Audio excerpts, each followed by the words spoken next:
नाज़रीन, इत्तलात ये हैं कि जानबूझ के IMF का प्रोग्राम सबूटाज किया गया है। ये अवाम को ये चूरन दे रहे हैं कि हमारा एटमी निज़ाम हमसे मांगा जा रहा है, हमारा मिसाइल सिस्टम हमसे मांगा जा रहा है। हम किसी भी कीमत पर अपने न्यूक्लियर प्रोग्राम पे, न्यूक्लियर मिसाइल प्रोग्राम पर समझौता नहीं करेंगे, कॉम्प्रोमाइज नहीं करेंगे। लेकिन ये जो सूरत हाल है ये बड़ी खतरनाक है। ये खुद प्रोग्राम सबूटाज कर रहे हैं, इनको दोस्त ममालिक गारंटी देने के लिए तैयार नहीं है, एज वी स्पीक तैयार नहीं है। यानी ये एक ऐसी सिचुएशन है जिसको हम ये नहीं कहेंगे कि ये ठीक है, ये तो मामूल की बात है, ये एक्स्ट्रा ऑर्डिनरी सिचुएशन हमारे सामने है जो हमें पेश आ रही है प्रॉब्लम। लेकिन अगर आप हमारे बयानात सुने सियासी, और खास तौर पे मैं आपको भी कोट करता हूं हमारे फॉरेन मिनिस्टर का बयान कि हम डिसअपॉइंटेड हैं कि IMF डिले कर रहा है, हम सैलाब से हिट हुए हैं। मैं ये अर्ज करना चाह रहा हूं कि वो सिंपथी की बेस पर या हमारी पॉलिटिकल स्टैंडिंग की बेस पर ये अब चीजें नहीं होंगी। दुनिया तब्दील हो चुकी है। ये सारी सजा इसलिए मिल रही है क्योंकि पाकिस्तानी अपने कपड़ों से बाहर फैल के निकल आए थे, इनको अपनी औकात भूल गई थी।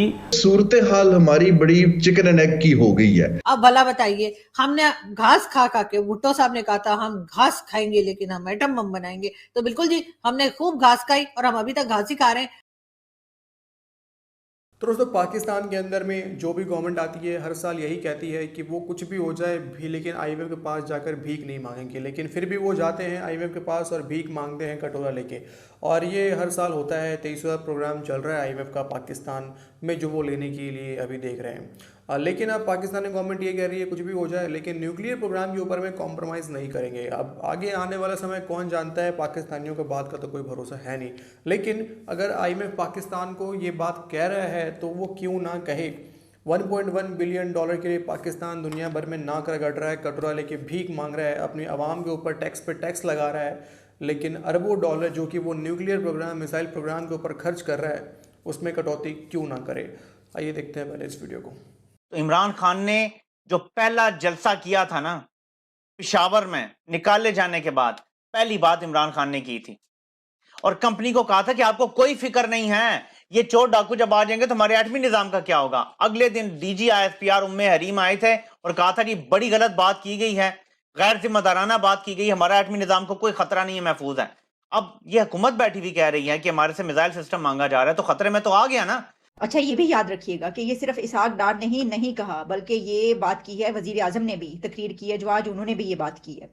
IMF का दोस्त ममालिक के वादों की तकमील का मुतालबा मुआहदे में दाखिल की वजह उन्होंने कहा है कि IMF जो है वो हमें ये कह रहा है कि जो कंट्रीज़ हैं उनसे हमें गारंटी लेकर दें, जो फ्रेंडली कंट्रीज़, हमारे फ्रेंड्स जो हैं, यानी आप जानते हैं कि सऊदी अरेबिया, UAE, चाइना, ये कंट्रीज़ हैं ऐसे कुछ, टर्की के, खैर वो तो खुद एक मुश्किल में है इस वक्त, उनसे क्या हमने लेना है। तो इनसे आप गारंटी लेकर दें और जो गारंटी होनी चाहिए वो रिटर्न होनी चाहिए। ये सारी सज़ा इसलिए मिल रही है क्योंकि पाकिस्तानी अपने कपड़ों से बाहर फैल के निकल आए थे, इनको अपनी औकात भूल गई थी। हम मिनहसल कौम, गुलामी नामंजूर, हम आज़ाद हैं, एब्सोल्युटली नॉट, इस तरह की बकवास करके हम लोग ऐसा तस्वुर करना शुरू हो गए थे कि हम कोई बड़े आज़ाद ख्याल और जैसे आप कह रहे हैं कि सेल्फ सफिशेंट और अपने कदमों पे खड़े हो गए। ये कसूर मौजूदा हुकूमत का इतना नहीं है जितना माजी की हुकूमत का है। और I am sympathiser of Imran Khan, ये जानते बुझते मैं आपको बता रहा हूं कि सबसे गलत काम जो इमरान खान ने किया वो ये किया, गुलामी नामंजूर, एब्सोल्युटली नॉट, बयानिया हमारे खिलाफ, आज रजीम चेंज, ये नॉनसेंस बोलने के बाद हम गए फंस। मैं आपको एक्नॉलेज कर रहा हूं ये बात। ये जिसने भी घर पे कोई हो, उसने खान साहब को मिसगाइड किया हो या सियासत में ये डब्बू या गिल्ली जैसे लोगों ने किया हो, आप पता नहीं डब्बू कौन है, मुझे बताने की जरूरत नहीं है, अब आपको ही पता है। और गिल्ली की तो आवाज ही गल हो गई है जब से गया ना, छितर मारे गिल्ली को और ऐसी ऐसी जगहों में छितर मारे, बंदे का पुत्र बन गया। बहुत बोलता था ना ये, इन लोगों की वजह से मुल्क बदनाम हुआ है, इन लोगों की वजह से मुल्क खराब हुआ है। लेकिन अली भाई, मैं वो भी कंडेम करूंगा, ये छितर, हम एक आजाद मुल्क के शहरी हैं, इस तरह उठा के छितर मारना ये भी कोई अच्छी बात हो। ये PhD प्रोफेसर है, मैंने किसी का नाम लिया है, ये गिल्ली किसी जानवर का नाम भी तो हो सकता है, जो भी है, खैर उसको एक अलग बात है और उस बहस में जाना भी नहीं चाहिए, लेकिन ये मैं इसको कम से कम कंडेम करता हूं। अच्छा, अब बात ये है कि जेड़ा बंदा होते थे ना रवे ना उन्होंने पछते भी नहीं है, जब दोबारा वापस आएंगे तो देखा जाएगा। ये जमाने की बात होती है। बात सर सिर्फ ये, उसने मीडिया के साथ सर इन लोगों ने बहुत गलत काम किए। मैं आपको एक छोटी सी बात करूंगा, मेरे प्रोग्राम का मैंडेट नहीं, लेकिन जितनी बदतमीजी, जिस तरह अवाम के जहनों में जहर घोला है डब्बू ने और गिल्ली ने मीडिया के खिलाफ, मैं कहता हूं मीडिया वालों का जिस तरह इन्होंने माशी कत्ल किया है और जिस तरह के माशी कत्ल किया है इन लोगों ने, डब्बू और गिल्ली ने, और जिस तरह की बदतमीजी की है हमारे सहाफ़ियों के साथ, जिस तरह पर्सनल हुए हैं, जिस तरह पर्सनल क्रिटिसिज्म की है इन्होंने, मैं कहता हूं जो हरकतें इन्होंने की हैं ये निहायत अफसोसनाक और ये भी कंडेमेबल है। जब आईएमएफ के पास जाते हैं और उससे कहते हैं कि जी आप हमें पैसे कब देंगे, पैसे कटो, तो वो फिर कहते हैं अच्छा जाओ फिर ये करके दिखाओ, फिर ऐसे करके दिखाओ, फिर बंदर बन के दिखाओ, फिर खोता बन के दिखाओ।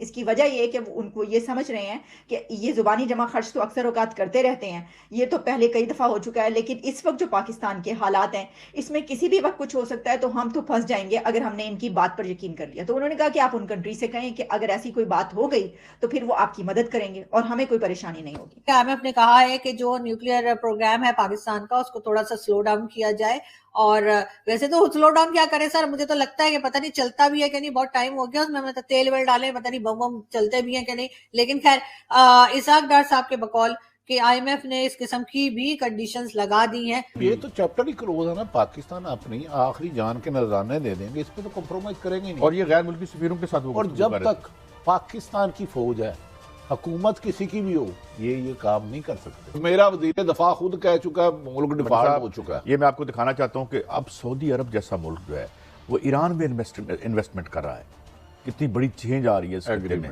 और ये इट वाज अनथिंकेबल, और एक बहुत बड़ी एक अरबो अजम की जो लड़ाई थी वो भी खत्म करवा दी चाइना ने।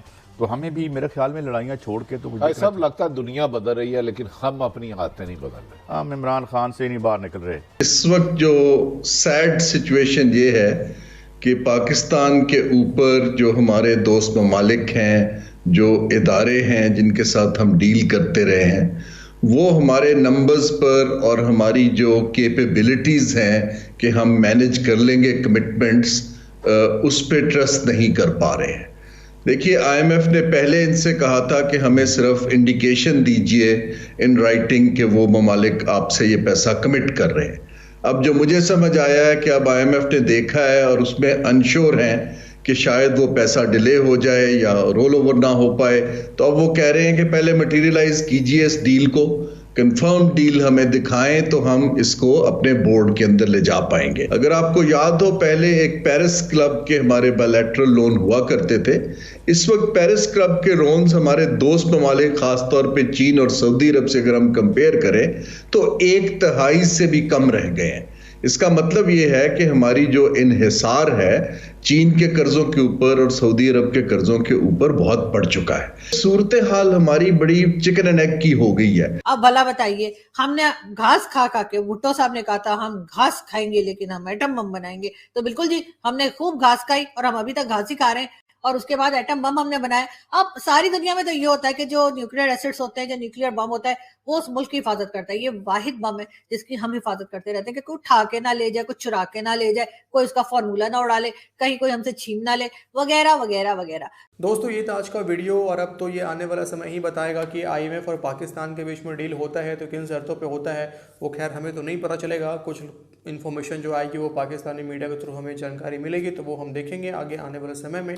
फिलहाल देखते हैं आगे और क्या होता है, लेकिन ऐसे लेटेस्ट वीडियो देखते रहने के लिए हमारे चैनल को सब्सक्राइब करके बेल आइकन जरूर से प्रेस कर लें। मुलाकात करेंगे आपसे अगले वीडियो में। अपना ख्याल रखिए। जय हिंद।